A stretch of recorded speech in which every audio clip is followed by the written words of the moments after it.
Friends, welcome to our channel Ganit Kaksha. My self Mohammad Noorain और आज के इस वीडियो में हम लोग कंटिन्यू करने वाले हैं अपने चैप्टर मेटलर्जी को। पिछले वीडियो में हम लोगों ने मेटलर्जी का इंट्रोडक्शन लिया था, जहां पर हम लोगों ने समझा था कि मेटलर्जी क्या होता है, मिनरल और ओर्स के बीच में क्या डिफरेंशिएशन है, और वीडियो के एंड में रेडॉक्स रिएक्शन क्या होता है उसे हम लोगों ने समझा था। तो आई होप आप लोगों को इतना सारा चीज अच्छे से समझ में आया होगा।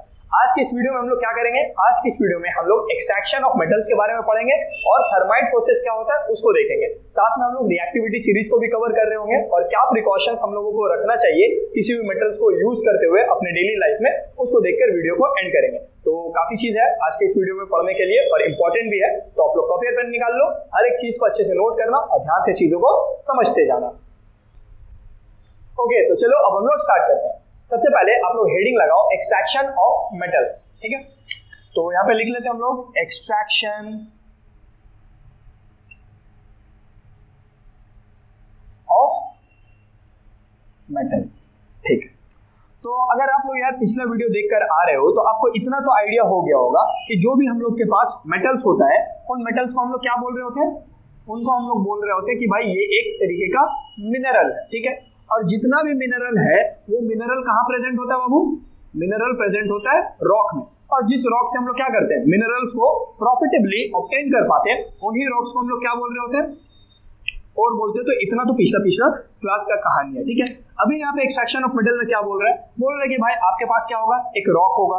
अब उस रॉक के अंदर में जो मेटल होगा वो एज इट इज तो होगा नहीं, मेटल जो होगा वो क्या होगा, किसी ना किसी तरीके के कंपाउंड के फॉर्म में होगा, है ना। यहाँ पे आप बोल सकते हो कि भाई आपके पास Al2O3 होगा या Fe2O3 होगा, इस तरीके के फॉर्म में होगा। तो इस फॉर्म से जो आपके पास प्योर मेटल है, एल्यूमिनियम है या आयरन है, इसको क्या करना है, अलग करना है। This is known as extraction of metal. तो एक्सट्रैक्शन ऑफ मेटल का क्या मतलब है, एक कंपाउंड होगा, उस कंपाउंड से क्या करना है, जो प्योर मेटल है उस प्योर मेटल को अलग करना है। ये जो पूरा का पूरा प्रोसेस होगा एक प्योर मेटल को किसी कंपाउंड से अलग करने का, उसको हम लोग क्या बोल रहे होंगे, एक्सट्रैक्शन ऑफ मेटल बोल रहे होंगे। अब ये जो एक्सट्रैक्शन ऑफ मेटल है ऑलरेडी हम लोग पढ़े हैं, एक याद है हम लोग इलेक्ट्रोलाइसिस में पढ़ रहे थे extraction of aluminium, extraction of aluminium याद है यार, Al2O3 को कर रहे थे, वहां पे हम लोग फ्लोरोस्पा और वगैरह ऐड कर रहे थे ताकि उसका क्या बोलते हैं मेल्टिंग पॉइंट रिड्यूस हो सके। खैर तो इलेक्ट्रोलाइसिस में ये चीज हम लोग पढ़े हैं। तो एक्सट्रैक्शन ऑफ मेटल वहां पे भी कर रहे थे, एल्यूमिनियम निकाल रहे थे, यहाँ पे भी हम लोग को वही पढ़ना है। तो एक्सट्रैक्शन ऑफ मेटल करने का कितना तरीका है,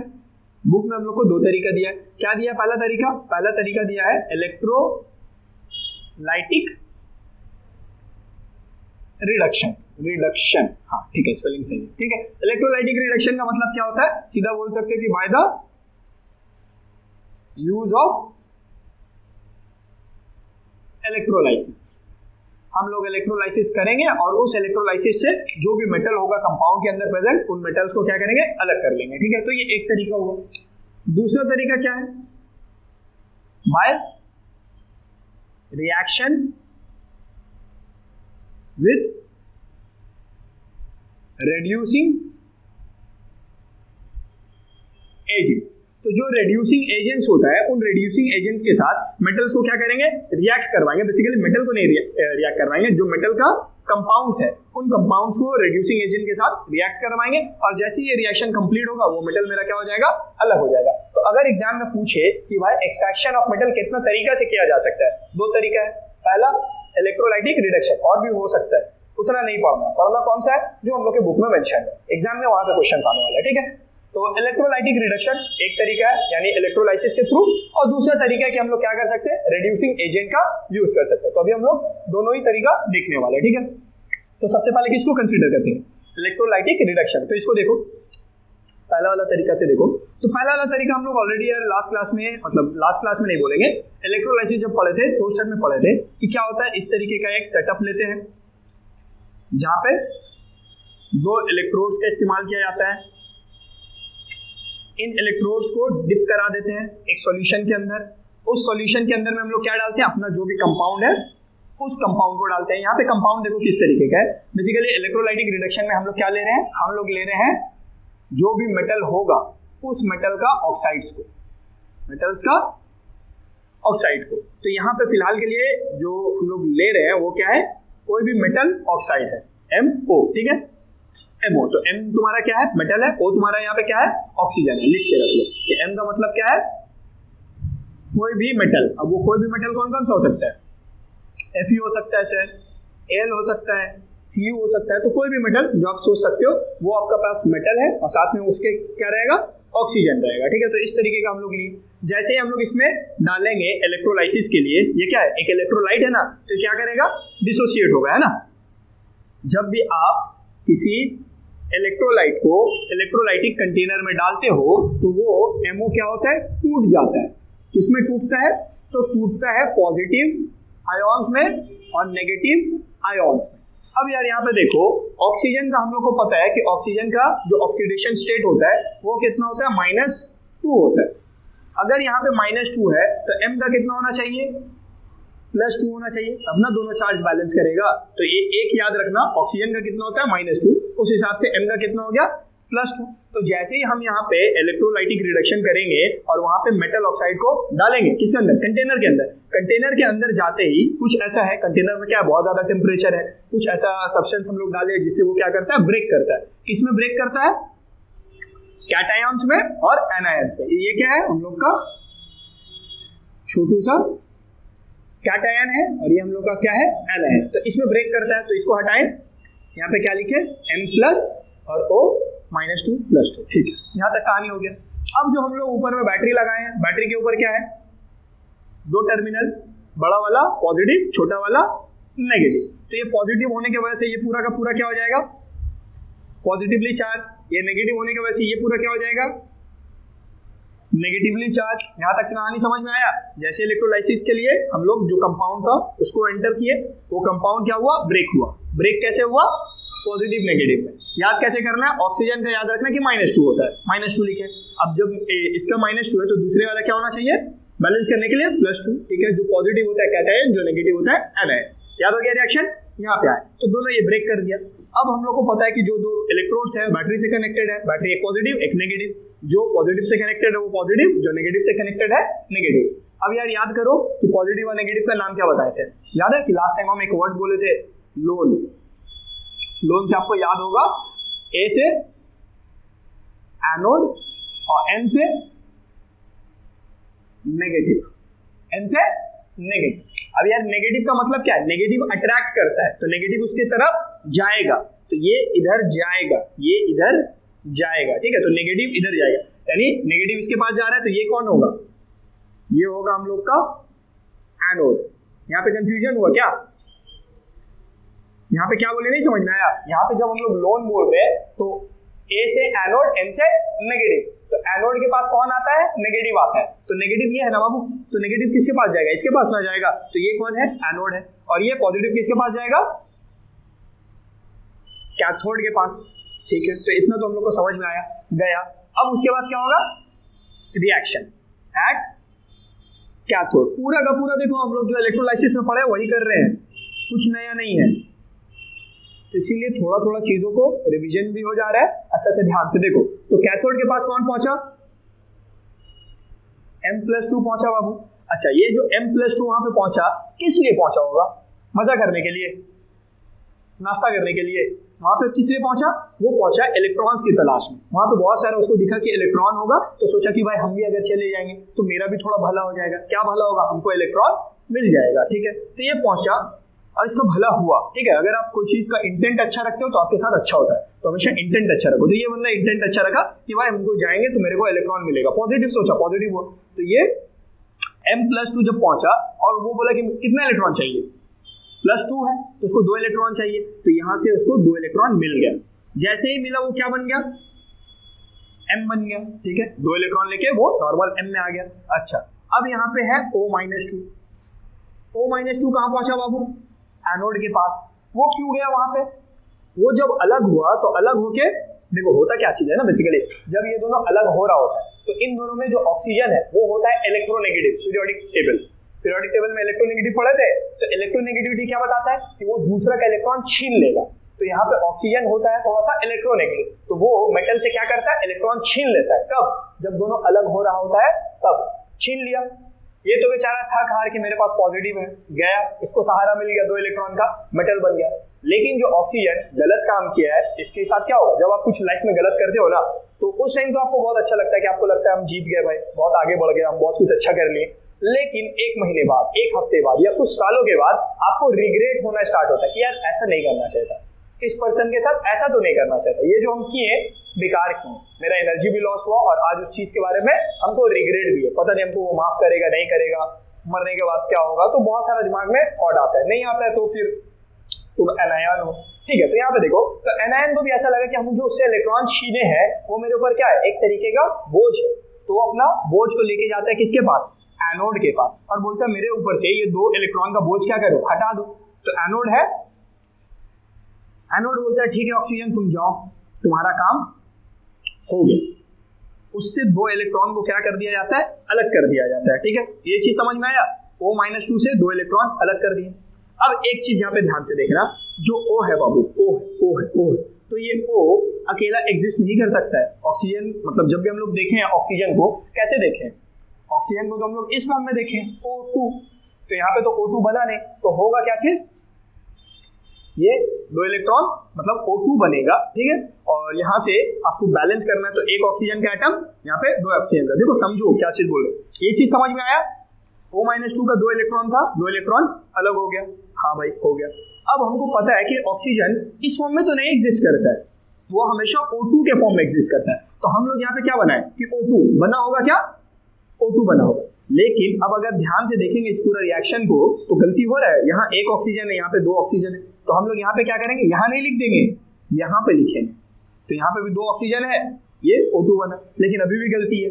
अब क्या गलती है बोलो, अब आप बना दिए 2 O-2, तो एक O-2 जब था तो वहां से 2 इलेक्ट्रॉन निकला, 2 इलेक्ट्रॉन निकला, लेकिन जैसे आप यहाँ पे 2 लिखे तो 2 O-2 से कितना इलेक्ट्रॉन निकलेगा, 4, तो यहाँ पे आप लिखोगे 4 इलेक्ट्रॉन। तो देखो एक ही बार में डायरेक्ट ये रिएक्शन याद नहीं करना कि 2O-2 O2 4E, वैसे नहीं होगा, आपको पहले क्या सोचना है, ऐसे करके सोचना है कि भाई O-2 है, उस O-2 से O अलग हुआ और 2 इलेक्ट्रॉन अलग हुआ, फिर हम सोचे कि यार O मेरा ऐसे नहीं एग्जिस्ट करता है, ऐसे एग्जिस्ट करता है, हाँ, फिर इसको बैलेंस करने के लिए हमको यहाँ 2 देना पड़ा, फिर हम सोचे कि 2 2 -4 हो गया, बट यहाँ पे तो 2 ही इलेक्ट्रॉन है, तो हम इसको क्या किए, फिर 4 किए। तो इस तरीके से आप रिएक्शंस करते हो, अगर ऐसे समझोगे, अगर इस रिएक्शन में टाइम दे दिए तो फिर आगे का कोई भी रिएक्शन होगा तो वो समझ में आएगा, not only in class 10 but also in class 11 12, जब भी आप पढ़ाई करो वो चीज आपको समझ में आएगा। तो समझ में आया। अब यार इस पूरे प्रोसेस से हुआ क्या, इस पूरे प्रोसेस से जो हमको मेटल चाहिए था, क्या वो मेरा मेटल हमको मिला, हाँ भाई मेरा मेटल मेरे को मिल गया।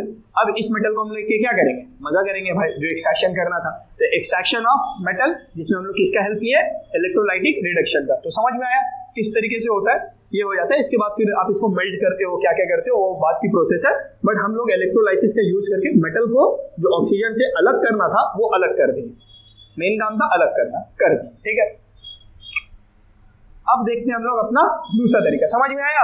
देखो अगर नहीं समझ में आएगा यार, आपका कोई भी डाउट आता है वो डाउट पूछा करो, कमेंट्स में पूछा करो, अदरवाइज टेलीग्राम का एक ग्रुप बनाए, वहां पे आप आके डाउट्स वगैरह पूछा करो, आपको आंसर मिल रहा होगा, आप पूछोगे आपको आंसर मिलेगा, दूसरे बच्चों का भी हेल्प होगा। ठीक है, तो अगर नहीं समझ में आएगा तो पूछ लेना, कोई दिक्कत नहीं।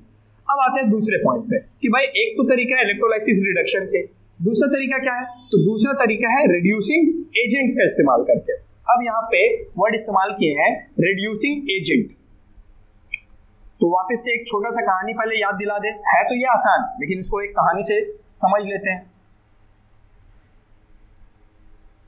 रिडक्शन और ऑक्सीडेशन, हम जब सबसे पहला बार रिडक्शन और ऑक्सीडेशन स्टार्ट किए थे ना, वो था मेरा पीरियोडिक टेबल। बहुत सारा बच्चा वहां पे 100% हमको पता है रिडक्शन और ऑक्सीडेशन को स्किप करके भागा होगा कि भाई अभी कौन पढ़ेगा, ये चैप्टर में तो है भी नहीं, बट रिडक्शन और ऑक्सीडेशन इंपॉर्टेंट था। वहां पे समझे, इलेक्ट्रोलाइसिस में आए वहां पे भी समझना पड़ा, अभी मेटलर्जी पढ़ रहे हैं वहां पे भी समझ रहे हैं, इनऑर्गेनिक जब पढ़ेंगे इनऑर्गेनिक में भी रिडक्शन ऑक्सीडेशन आएगा। अगर आप ऐसा सोच रहे हो कि कोई टॉपिक है हम बच के निकल जाएंगे, बच के तो नहीं निकलोगे, वो पकड़ेगा, और जब पकड़ेगा तो भाई सोच लेना। ठीक है, तो इसलिए अच्छे से चीजों को समझो। एक बार और बोल रहे, रिडक्शन और ऑक्सीडेशन। तो रिडक्शन में क्या होता है, गेन ऑफ इलेक्ट्रॉन, इतना याद रखना है।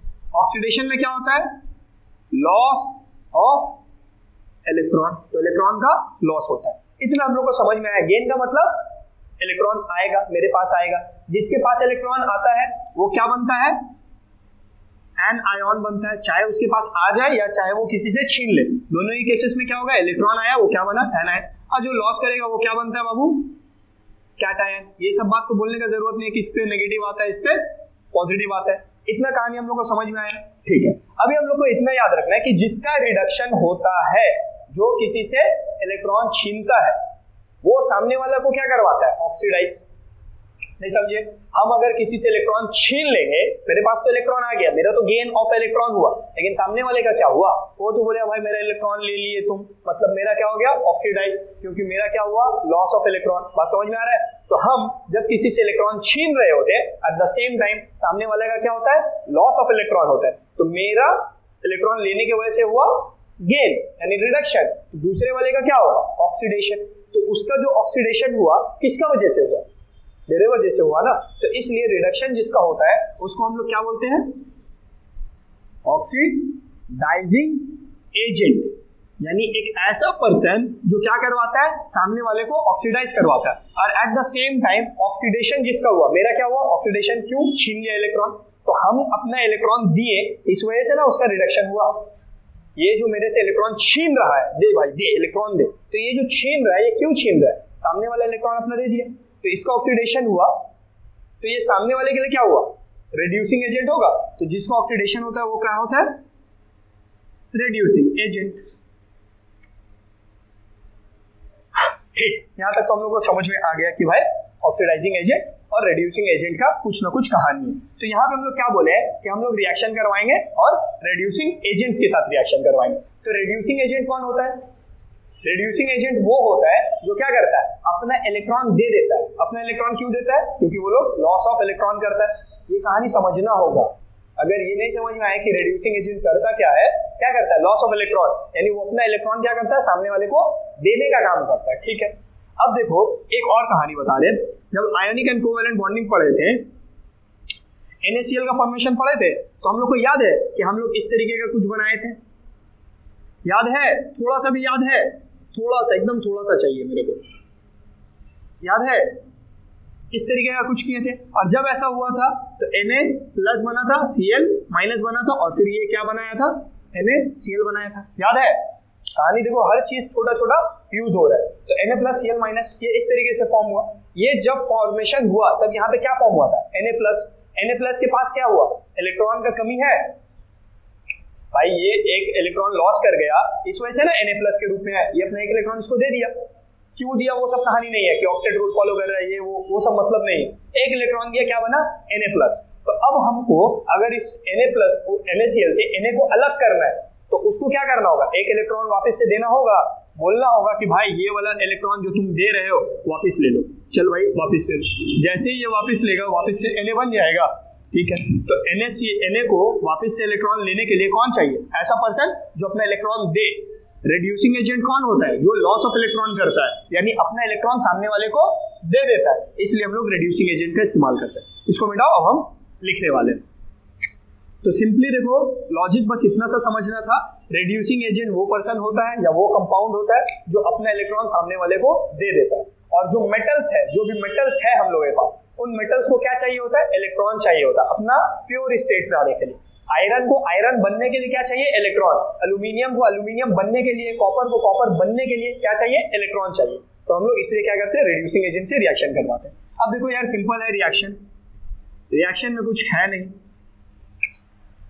सिंपल से लेते हैं। जैसे कि आप क्या करोगे ना, आप मेटल ऑक्साइड लो, ठीक है, MO लो, इस MO के साथ क्या करोगे, आप CO को रिएक्ट करवा दोगे, या फिर कार्बन दो। देखो दो है, एक आपका कार्बन इस्तेमाल होता है, यहाँ पे लिखे बाय रिएक्शन ऑफ रिड्यूसिंग में हम लोग दो लिखते हैं, एक हम लोग कार्बन का इस्तेमाल करते हैं और दूसरा हम लोग CO का इस्तेमाल करते हैं। ये तो आप इसको क्या बोलोगे, इसको तो आप बोल दोगे कि भाई ये कार्बन है, और ये CO को आप क्या बोलोगे, इसको भी बोलोगे कार्बन बोलोगे, और बोलोगे मोनो ऑक्साइड, कार्बन का मोनो ऑक्साइड, कार्बन डाइऑक्साइड नहीं, मोनो ऑक्साइड, ठीक है। तो पहले मेटल ऑक्साइड को कार्बन से रिएक्ट करवाएं, और ये क्या बनाया, मेटल बनाया, छोटा करते हैं, मेटल बनाया और साथ में CO बनाया। समझ में आया, जो मेटल ऑक्साइड था यहाँ से ये टूटा, ये अपना ऑक्सीजन इसको मिल गया, और ये क्या बन गया, कार्बन मोनोऑक्साइड। तो ये एक होता है पहला तरीका, किसका इस्तेमाल करके, कार्बन इस्तेमाल करके।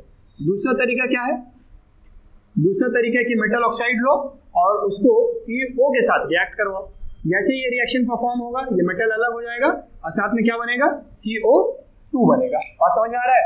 तो MO को CO से रिएक्ट करवाएंगे तो मेटल अलग होके क्या बनाएगा? CO2 बनाएगा। मेटल ऑक्साइड को सिर्फ कार्बन से रिएक्ट करवाएंगे तो मेटल अलग होके साथ में क्या बनाएगा? कार्बन मोनोऑक्साइड बनाएगा। तो बस यही दो रिएक्शन है। अब इसका एग्जांपल पे भाई आप कुछ भी लिख सकते हो। अब आप एग्जांपल पे लेट से ले लो कि भाई हम ZnO मिलेंगे और कार्बन से रिएक्ट करवाएंगे। हम और क्या ले सकते हैं? और क्या ले सकते हैं? MgO लेंगे, CO के साथ रिएक्ट करवाएंगे। तो ZnO को C के साथ रिएक्ट करवाओगे क्या होगा? मेटल अलग और साथ में क्या बनेगा? CO बनेगा बाबू। और उसके बाद फिर MgO से Mg अलग और साथ में क्या बनेगा? CO2 बनेगा। बात समझ में आ रहा है? तो ये सिंपल सा है। तो आई होप समझ में आया होगा। ठीक है, तो यहाँ पे हो क्या रहा है? ये लोग कौन है? एग्जाम में पूछ लेता है ये लोग कौन है? ये लोग है आप लोगों का रेड्यूसिंग एजेंट। यहाँ पे जो हम लोग लिखे ना रेड्यूसिंग एजेंट, तो कार्बन और कार्बन मोनोऑक्साइड क्या है? Reducing agent. एग्जाम में हो सकता है कि इस तरीके का इक्वेशन दे दे और इसमें से पूछे कि भाई आइडेंटिफाई करो इसमें से कौन रेड्यूसिंग एजेंट है। तो ये कौन है? ये दोनों ही कौन है? Reducing agents. रेड्यूसिंग एजेंट्स का होता क्या है? ऑक्सीडेशन। यार ऊपर याद कर यार, थोड़ा सा भी याद नहीं कर रहे। रेड्यूसिंग एजेंट का क्या होता है? ऑक्सीडेशन होता है। अब अगर ये समझ में आ गया तो दूसरा वाला क्या हो जाएगा? अपने आप क्या हो जाएगा? Oxidizing agent. और अगर ये ऑक्सीडाइजिंग एजेंट है तो इसका खुद का क्या होगा? रिडक्शन। तो एक चीज को अच्छा से चेन बना के रखो। ठीक है, oxidation, reduction, gain of electron, anion, cation, इन सब का एक चेन बनाओ। ठीक है, तो आई होप अच्छा से समझ में आया होगा। Extraction of metal. जल्दी से इसको कॉपी करो। इसके बाद अगला टॉपिक क्या है? Thermite process. तो जल्दी से इसको कॉपी करो, जल्दी से। ओके, तो चलो अब हम लोग कंटिन्यू करते हैं। आई होप आप लोगों को एक्सट्रैक्शन ऑफ मेटल अच्छे से समझ में आया होगा। अब आप लोग हेडिंग लगाओ थर्माइट प्रोसेस। ठीक है, तो लिखते हैं हम लोग थर्माइट प्रोसेस। ओके, तो थर्माइट प्रोसेस क्या होता है इसको समझने से पहले हम लोग एक और चीज समझेंगे जो कि है रिएक्टिविटी सीरीज। अब देखो यार, रिएक्टिविटी सीरीज को समझने के लिए हम लोग क्या करें ना, एक छोटा सा एग्जांपल लेते हैं। एग्जांपल कुछ ऐसा है कि एक फैमिली है जिस फैमिली को अपनी डॉटर का क्या करवाना है? शादी करवाना, अपनी बेटी का शादी करवाना। अब उनके पास दो ऑप्शंस है, दो लड़का है, दोनों का पर्सनालिटी लगभग सेम है, एक जैसा ही है। एक लड़का का जो अर्निंग है वो 30 से 50,000 के बीच में, और जो दूसरा लड़का है उसका जो अर्निंग है 2 लाख से 3 लाख के बीच में। ये दोनों ही लड़का इस फैमिली में जो लड़की है उससे शादी करना चाहता है। अब ये फैमिली का डिसीजन होगा कि वो इस लड़के को चुनता है या दूसरे वाले लड़के को चुनता है। तो अब मेरे को आप बताओ कि ज्यादातर क्या होगा, किसके साथ जाया जाएगा? तो यहाँ पे सिचुएशन क्या है? क्लियर है कि भाई जो फैमिली होगा वो 2 लाख जो 3 लाख मंथली कमा रहा है उस पर्सन को चूज करेगा इसके साथ शादी करने के लिए। क्यों हुआ ऐसा?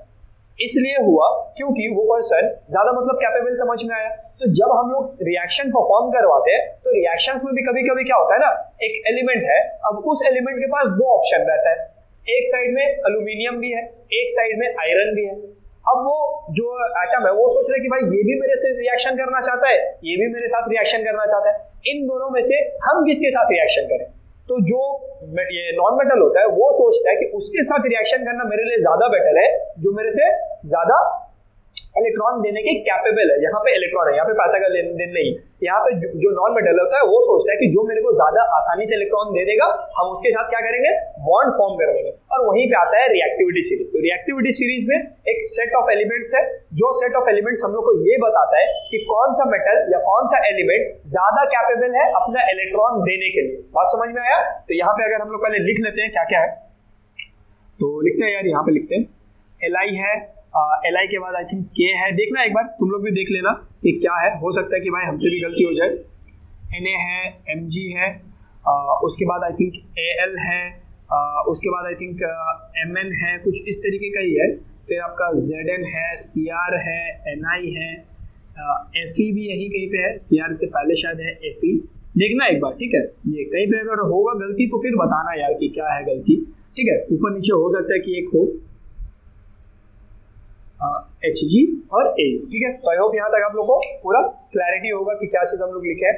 तो LIK ये पूरा सीरीज है, ये सीरीज में जो हम लोग लाइंस ऐसे एलिमेंट लिखे हैं, ये क्या लिखे हैं, ऊपर में वो लोग हैं जो सबसे ज्यादा क्या है, कैपेबल है अपना इलेक्ट्रॉन देने के लिए। मान लो कि अगर ऑक्सीजन आया, ठीक है, और ऑक्सीजन बोल रहा है हमको क्या करना है, रिएक्शन करना है, उसके पास कैल्शियम भी आया दौड़ के, Na भी आया दौड़ के, Mg भी आया दौड़ के, Al भी आया दौड़ के, इन चारों आया, और इन चारों में ऑक्सीजन के पास अब ऑप्शन है कि इन चारों में से किसी एक को भी चुन सकता है। तो ऑक्सीजन किसके साथ जाना पसंद करेगा, तो ऑक्सीजन जाना चाहेगा किसके साथ, कैल्शियम के साथ। क्यों कैल्शियम के साथ जाएगा भाई, कैल्शियम के साथ इसलिए जाएगा क्योंकि कैल्शियम इन तीनों से ज्यादा कैपेबल है अपना इलेक्ट्रॉन देने के लिए। तो ये ऑक्सीजन उसको ही सेलेक्ट करेगा जो ज्यादा कैपेबल होगा अपना इलेक्ट्रॉन देने के लिए। तो यहाँ पे एक चीज समझ में आया, रिएक्टिविटी सीरीज में क्या है, जैसे जैसे हम लोग ऊपर जाते हैं वैसे वैसे वो पर्सन लोग आता है जो अपना इलेक्ट्रॉन देने के लिए ज्यादा कैपेबल होता है। अब यहाँ पे एक और पॉइंट आता है कि जो ज्यादा अपना कैपेबल होगा इलेक्ट्रॉन देने के लिए, उसको हम लोग क्या बोलते हैं। अभी थोड़ा देर पहले सिचुएशन था कि भाई मेरा इलेक्ट्रॉन ले लो, तो जो अपना इलेक्ट्रॉन दे रहा था उसका खुद का क्या हो रहा था, ऑक्सीडेशन हो रहा था। तो यहाँ पे जो अगर हम लोग बात करेंगे कि जैसे जैसे हम लोग ऊपर जाएंगे वैसे वैसे एलिमेंट्स का ऑक्सीडेशन क्या होगा, बढ़ेगा। और सोचते हैं थोड़ा सा कि हम अपना इलेक्ट्रॉन दे दिए तो हम खुद क्या हुए, हम रिड्यूसिंग एजेंट हुए। हम अपना इलेक्ट्रॉन दिए तो ऑक्सीडेशन हुआ मेरा, तो हम खुद क्या हुए, रिड्यूसिंग एजेंट। तो हम बोल सकते हैं कि जैसे जैसे हम लोग ऊपर जाएंगे वैसे वैसे क्या होगा, ज्यादा इलेक्ट्रॉन देने वाला पर्सन लोग मिलेगा, जो ज्यादा इलेक्ट्रॉन देगा उसका ऑक्सीडेशन होगा और वो बेहतर क्या होगा, रिड्यूसिंग एजेंट होगा। तो एग्जाम्स में पूछा जाता है 2 या 3 एलिमेंट्स देके कि इन सब में से which among the following is the best reducing agent, ज्यादा बेटर रिड्यूसिंग एजेंट कौन है। तो यहाँ पे आप लिख लेना भाई एग्जाम में, ये सीरीज याद रहेगा तो आप आसानी से बताओगे। जैसे जैसे हम लोग ऊपर जाएंगे रिड्यूसिंग एजेंट क्या होगा, इंक्रीज करेगा, और नीचे जाएंगे तो क्या करेगा, रिड्यूस। अगर हम लोग नीचे की तरफ जाएंगे तो क्या करेगा बाबू, ऊपर जा रहे हैं तो इंक्रीज, और नीचे लिख देते हैं, यहाँ पे कहाँ पे लिखें, यहीं पे लिख देते हैं कि अगर नीचे जाएंगे तो क्या करेगा, सिर्फ रिड्यूसिंग नहीं, हम सिर्फ डिक्रीज लिख रहे हैं, समझ रहे हो। दोनों बारे में हम क्या बात किए कि ऊपर जा रहे हैं तो क्या बढ़ रहा है, रिड्यूसिंग एजेंट का प्रॉपर्टी बढ़ रहा है, और जैसे जैसे नीचे जा रहे हैं वैसे वैसे डिक्रीजिंग ऑर्डर का प्रॉपर्टी बढ़ रहा है। एग्जांपल के टाइप पे क्वेश्चन क्या आ सकता है कि मान लो पूछ लिया कि Fe, Zn, Al और Mn which among the following is the best reducing agent, ज्यादा बेहतर कौन है। तो आपको क्या करना पड़ेगा, अपना सीरीज देखना होगा, उस सीरीज में देखोगे कि जो ज्यादा ऊपर है वो उतना अच्छा क्या है, रिड्यूसिंग एजेंट। तो इसमें से सबसे बेहतर कौन है, इसमें तो आई थिंक हमको Al लग रहा है, ठीक है। तो इसमें ऑप्शन आपका कौन होगा, Al आप टिक कर गया होगा, बात समझ में आया। इस तरीके का लीस्ट भी बोल सकता है, सबसे बेस्ट नहीं, सबसे खराब कौन है, तो सबसे खराब में जो सबसे नीचे है, सबसे नीचे आई थिंक Zn है, Zn है ना। अच्छा, Zn से भी नीचे कोई है, Fe है, Fe Zn से भी नीचे है, ठीक है भाई। तो यहाँ पे Zn ही हो गया, Zn से नीचे Fe, हाँ Zn से ही नीचे Fe है, ठीक है। तो Zn हो गया, तो यहाँ पे लीस्ट में बात होगा तो Zn सॉरी Fe होगा ना, सबसे नीचे तो Fe है तो Fe हो गया, ठीक है। तो इस तरीके का क्वेश्चन आता है एग्जाम्स में, ठीक है। अच्छा, दूसरा चीज क्या बोल सकते हैं कि जब ऊपर जा रहे हैं तो रिड्यूसिंग एजेंट बढ़ रहा है, तो नीचे जाने पे क्या होगा, उल्टा सोचो, उल्टा उल्टा मतलब ऑक्सीडाइजिंग एजेंट के बारे में सोचो। कंफ्यूज नहीं होना यार, चीजों को बस समझते हुए लिखते जाओ। यहाँ पे ऑक्सीडाइजिंग एजेंट, तो नीचे जा रहे हैं तो क्या हो रहा है, रिड्यूसिंग एजेंट घट रहा है, तो रिड्यूसिंग एजेंट घट रहा हो तो बढ़ेगा क्या, ऑक्सीडाइजिंग एजेंट। जैसे जैसे हम लोग नीचे जाएंगे तो वहां पे ऑक्सीडाइजिंग एजेंट क्या होगा, इंक्रीज करेगा, और जब हम लोग ऊपर की तरफ आएंगे तो वो क्या बनेगा, ऑक्सीडाइजिंग एजेंट डिक्रीज करेगा, ठीक है। तो ये हम लोग का कुछ है इंक्रीज डिक्रीज का ऊपर क्वेश्चन, तो इसको थोड़ा सा दिमाग में रखना, इस सीरीज के ऊपर क्वेश्चंस आता है तो अच्छे से समझना, ठीक है। अब यार ये क्यों हम लोग पढ़े, तो अब इसलिए हम लोग पढ़ रहे हैं कि देखो एक तो वह बॉन्ड बनाने का सिचुएशन, दूसरा क्या होता है ना कि अगर मान लेते हैं इस तरीके के सिंपल से एग्जांपल लेते हैं, क्या ले मान लो कि हम लोग Fe लिए और CuSO4 लिए और इन दोनों को रिएक्ट करवाएं। CuSO4 कॉपर सल्फेट, उसमें क्या मिला है, Fe। जैसे इन दोनों को मिलाए और हम लोग क्या किया, रिएक्शन परफॉर्म किया, तो अब देखो कि क्या Fe Cu से ऊपर है, Fe Cu से ऊपर है। Cu SO4 के साथ बॉन्ड बना चुका था, Cu बोल दिया कि भाई SO4 को कि मेरा 2 इलेक्ट्रॉन ले लो, लेकिन जैसे ही वहां पे Fe आया, Fe बोला कि भाई Cu यहाँ से हट जाओ। क्यों हट जाओ, हम तुमसे ज्यादा बेहतर इलेक्ट्रॉन देने का कैपेबिलिटी रखते हैं। Cu को वहां से क्या किया, रिप्लेस कर दिया, और रिप्लेस करके खुद उसका जगह ले लिया, और Cu बेचारा क्या हुआ, अलग होकर मुंह देख रहा है बेचारा, यहाँ से Cu को हटा के साइड कर दिया गया, Fe जाके उसका जगह ले लिया। बात समझ में आया? तो इसलिए हम लोग रिएक्टिविटी पढ़ते हैं। अब यहाँ पे Fe ऊपर था इसलिए क्या कर पाया, इसको रिप्लेस कर पाया। लेकिन अगर मान लो हम लोग Fe नहीं डालते हैं, Fe के जगह हम लोग लेट से इस्तेमाल करते हैं Ag को। Ag क्या है, सिल्वर है। तो क्या सिल्वर भी इस तरीके का रिएक्शन परफॉर्म कर सकेगा? नहीं कर पाएगा। क्यों? क्योंकि सिल्वर कॉपर से नीचे है। Ag मतलब सिल्वर, तो सिल्वर क्योंकि कॉपर से नीचे है तो वो इसको रिप्लेस नहीं कर पाएगा। और ये वाला रिएक्शन जो हम लोग यहाँ पे सोच रहे हैं कि ऐसा कुछ होगा, ऐसा कुछ नहीं हो पाएगा, यानी कोई रिएक्शन ही नहीं होगा। बात समझ में आया? तो जो ऊपर होता है वो लोग क्या करता है, रिप्लेस कर देता है किसको, नीचे वाले को। और इस रिएक्शन को बोला भी जाता था, आज से कुछ साल पहले अगर पढ़े होंगे थोड़ा सा भी ध्यान से तो याद होगा कि इसको क्या बोला जाता था, डिस्प्लेसमेंट रिएक्शन। क्लास 8-9 में था यार ये चीज, ठीक है।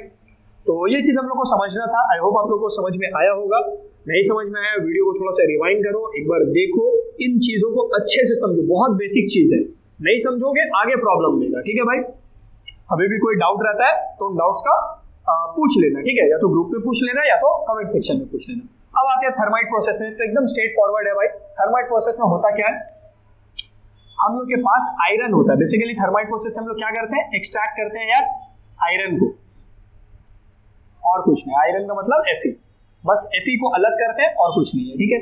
तो यहाँ पे हम लोग के पास अगर रिएक्शन वाइज बात करें, एकदम रिएक्शन वाइज, तो हम लोग के पास Fe2O3 होता है और इसमें हम लोग क्या करते हैं, एल्यूमिनियम को मिला देते हैं।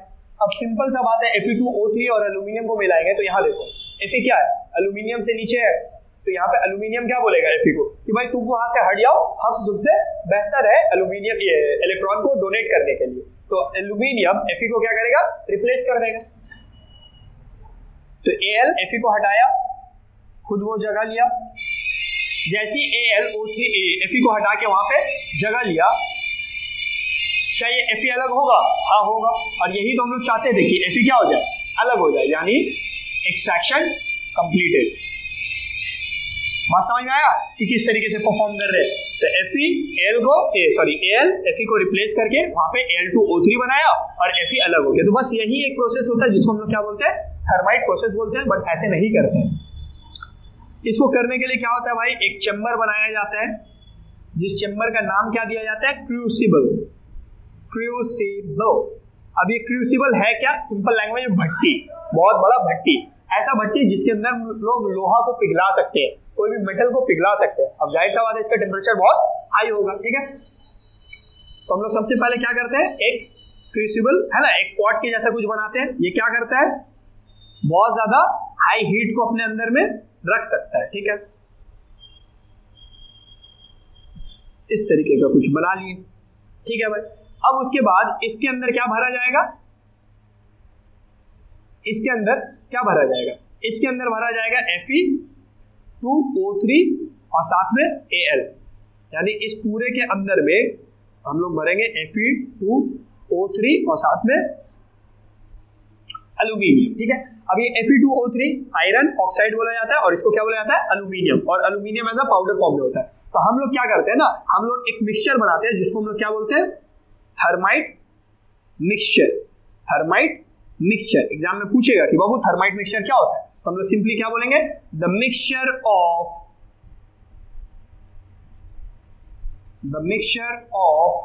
आप सिंपल ऐसे भी लिख सकते हो Fe2O3, और नहीं तो आप क्या लिखोगे, आयरन, और अच्छा आयरन भी मत लिखो, ये लिखो फेरिक ऑक्साइड, या सिंपल से आप सिंबल भी लिखोगे चलेगा, the mixture of ferric oxide and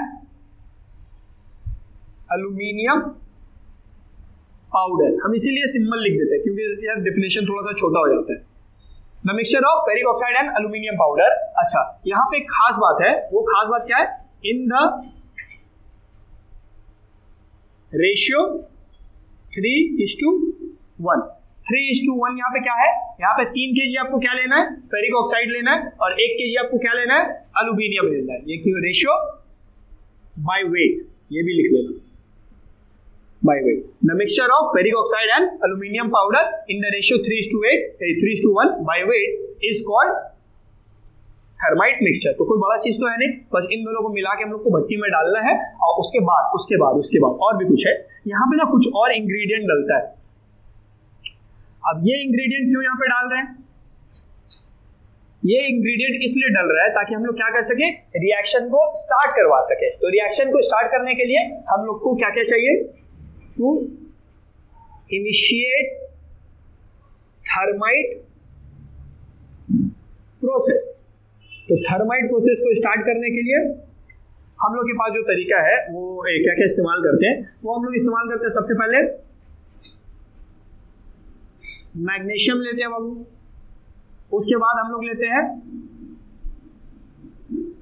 potassium chlorate, उसके बाद साथ में लेते हैं बैरियम पर ऑक्साइड। तो ये 3 नाम याद रखना पड़ेगा। एग्जाम में पूछेगा कि भाई क्या क्या चीज इस्तेमाल होता है टू इनिशिएट थर्माइट प्रोसेस, तो आपको बोलना होगा मैग्नीशियम इस्तेमाल करते हैं सर, थर्माइट पोटेशियम क्लोरेट इस्तेमाल करते हैं और बैरियम पर ऑक्साइड इस्तेमाल करते हैं। तो इन 3 चीजों को लिया जाता है। इन 3 चीजों में से सबसे पहले ऊपर में यहाँ पे ये तीनों चीज डला हुआ है, ठीक है। ये 3 चीज जो लिखे हैं ये पूरा का पूरा यहाँ पे डाल दिए हैं, ठीक है। डालने के बाद सबसे पहले क्या करेंगे, सबसे पहले हम लोग जाके मैग्नीशियम में आग लगा देंगे, मैग्नीशियम को जलाएंगे। जैसे ही मैग्नीशियम को जलाएंगे तो मैग्नीशियम क्या होता है, बहुत ज्यादा विगरसली रिएक्ट करता है, बहुत ज्यादा जल्दी रिएक्ट करता है और बहुत सारा हीट भी प्रोड्यूस करता है। तो मैग्नीशियम क्या करेगा, बहुत सारा हीट प्रोड्यूस करेगा और इन तीनों के प्रेजेंस में यहाँ पे रिएक्शन चलेगा। कौन सा रिएक्शन चलेगा, ये वाला। यहाँ पे एल्यूमिनियम क्या करेगा, Fe को रिप्लेस करेगा। अब जाहिर सा बात है भाई कि इतना ज्यादा हाई टेम्परेचर पे ये सारा चीज हो रहा होगा तो यहाँ पे जो आयरन निकलेगा वो आयरन नॉर्मल तो निकलेगा नहीं भाई। तो यहाँ पे जो आयरन प्रोड्यूस होता है, आयरन प्रोड्यूस इन मॉल्टन स्टेट, एकदम पिघला हुआ स्टेट में, एकदम गर्म लावा जैसा निकलता है, ठीक है। क्योंकि इंडस्ट्रीज में होता है, नॉर्मल घर पे तो होगा नहीं। तो यहां से वो बहता हुआ आता है, बहता हुआ आता है और बहता हुआ आके हम लोग क्या करते हैं, इसको जो भी जगह में फिल करना होता है उन जगहों में फिल करके भर देते हैं और वो आयरन ठंडा होकर उन जगह का फिल कर देता है, ठीक है। तो ज्यादातर क्या होता है कि जो ब्रोकन, मतलब आप बोल सकते हैं कि जो इक्विपमेंट थोड़ा सा हैवी मशीनरीज जो होता है वो टूट जाने पे हम लोग क्या करते हैं, इस तरीके का प्रोसेस यूज करके वहां पे इसको फिक्स करते हैं। जो रेलवे ट्रैक्स होता है जो डिसलोकेट हो जाता है, उन रेलवे ट्रैक्स को जोड़ने के लिए क्या इस्तेमाल किया जाता है, थर्माइट प्रोसेस का यूज होता है। तो थर्माइट प्रोसेस ज्यादा कुछ था नहीं, बस यही एक रिएक्शन आपको याद रखना है। इस रिएक्शन में किस तरीके का मिक्सचर लिया जाता है, इस तरीके का मिक्सचर लिया जाता है। स्टार्ट करने के लिए क्या क्या चाहिए, मैग्नीशियम, पोटेशियम क्लोराइड और बैरियम परऑक्साइड। अच्छा, इसमें जो एल्यूमिनियम होता है कौन से फॉर्म में इस्तेमाल होता है, एल्यूमिनियम एज अ पाउडर इस्तेमाल होता है, एल्यूमिनियम पाउडर इस्तेमाल होता है, ठीक है। क्या रेशियो होता है, 3:1 का रेशियो होता है। तो यही सारा क्वेश्चन है, लिख के आना भाई एग्जाम में, ठीक है। थर्माइट प्रोसेस बोलेगा ये सब कुछ लिख देना, थर्माइट मिक्सचर के बारे में लिखना, टू इनिशिएट लिखना और ये रिएक्शन लिख देना। 3 मार्क्स का क्वेश्चन होगा, 100% बोले कि तुमको मार्क्स मिलेगा। डायग्राम अगर बनाना आता है, अच्छा बनाते हो, डायग्राम भी बना देना, देखेंगे फिर कैसे करके मार्क्स कट होगा, ठीक है। समझ में आया? हम तो सोचे थे कि प्रिकॉशन और कोरोजन इसी वीडियो में करवा देंगे, बट ऑलरेडी देख ही रहे हो भाई कि ये वीडियो कितना लंबा हो चुका है। तो यहीं तक रखते हैं हम लोग। नेक्स्ट वीडियो में हम लोग क्या करेंगे, मैकेनिज्म ऑफ रस्टिंग को पढ़ेंगे और जो चैप्टर का जो छोटा छोटा बेसिक क्वेश्चन है, प्रिकॉशन, कोरोजन, उनको पढ़ के हम लोग चैप्टर को एंड करेंगे। थोड़ा सा वीडियो लेंदी होता है बट जानते हो कि इसमें कुछ वैल्यू रहता है, इसीलिए इतना लेंदी होता है, ठीक है। तो भाई यहीं तक रखते हैं आज के इस वीडियो को। दोस्तों के साथ यार शेयर करना, थोड़ा सा एफर्ट लगा है इस वीडियो को बनाने में, वो एफर्ट आपको शायद दिख भी रहा होगा, ठीक है। तो आप लोग पढ़ाई लिखाई अच्छे से करते रहो। All the very best.